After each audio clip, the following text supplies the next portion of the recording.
So in this question, we want to work out the acceleration due to gravity at or near the surface of a hypothetical planet. So for reference, I've drawn this simple diagram where this big circle indicates the planet. It's got a radius of p, and it has a mass m of p. So first we state the things we are given.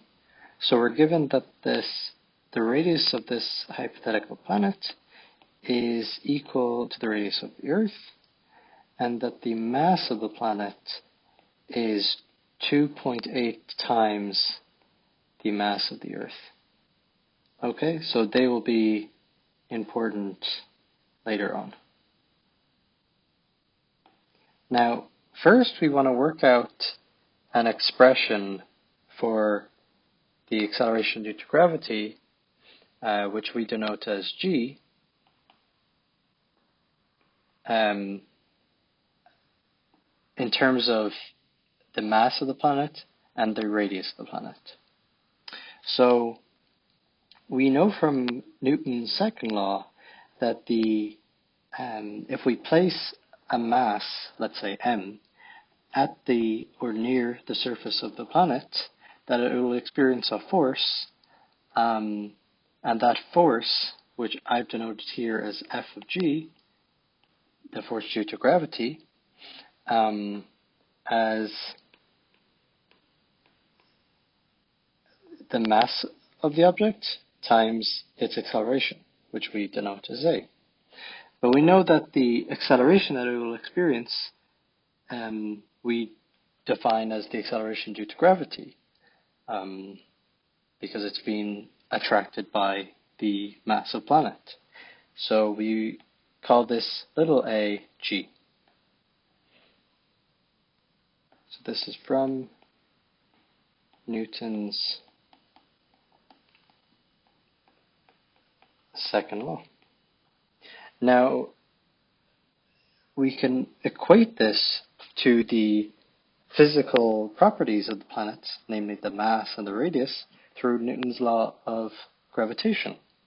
So Newton's law of gravitation says that this force due to gravity that the small mass m experiences and the large mass, namely the planet, experiences is equal to g times m of p times little m divided by the distance between them. So d squared.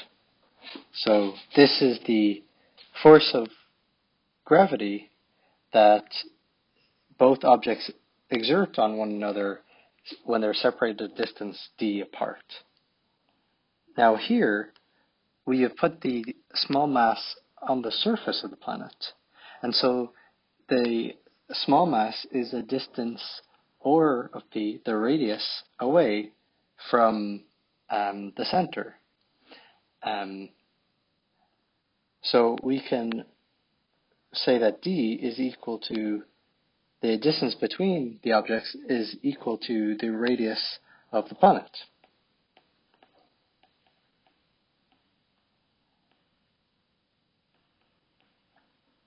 And now, what we can do is we can equate these two expressions to get an expression for the acceleration due to gravity.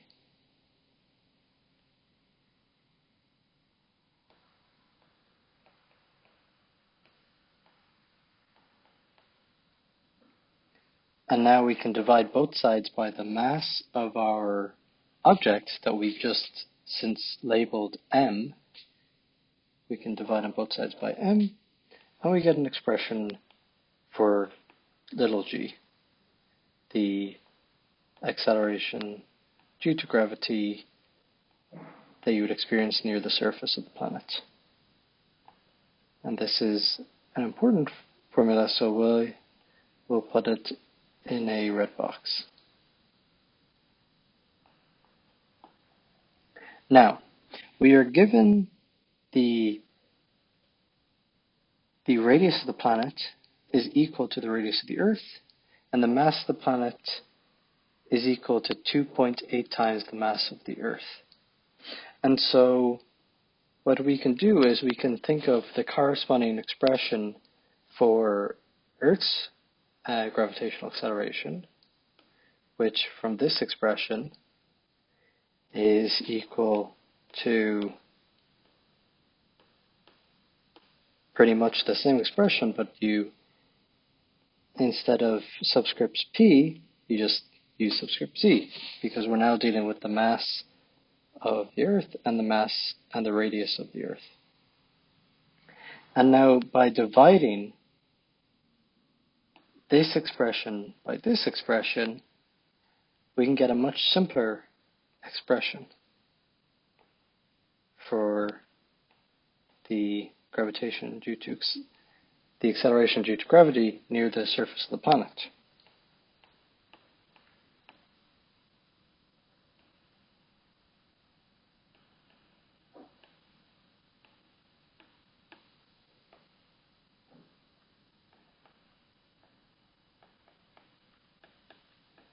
Where all I've done here is separate each of the like variables in the fraction once you divide this expression by this expression.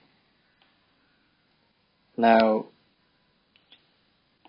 g divided by g is just 1.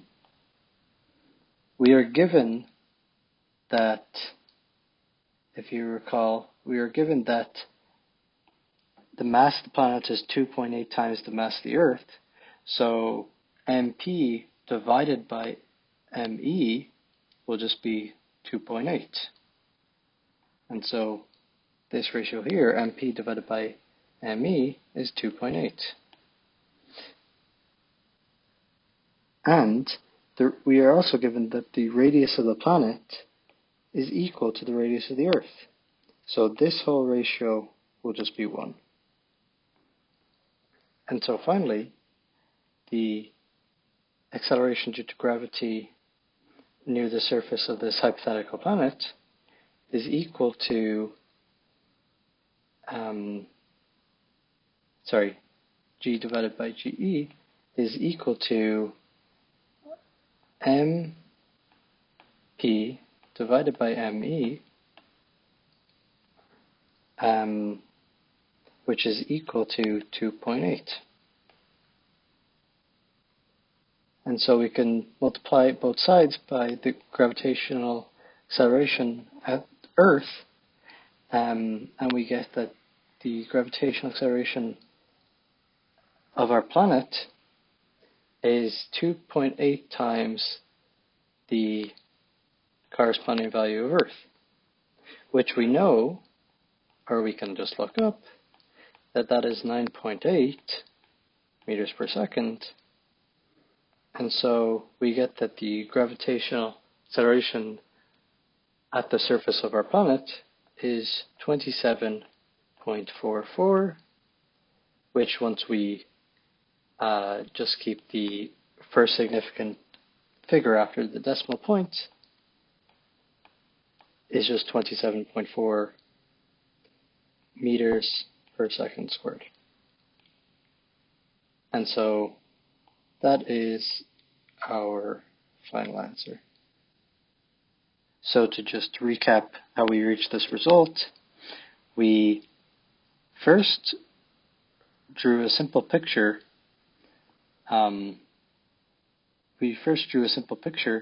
To list all our variables that we have,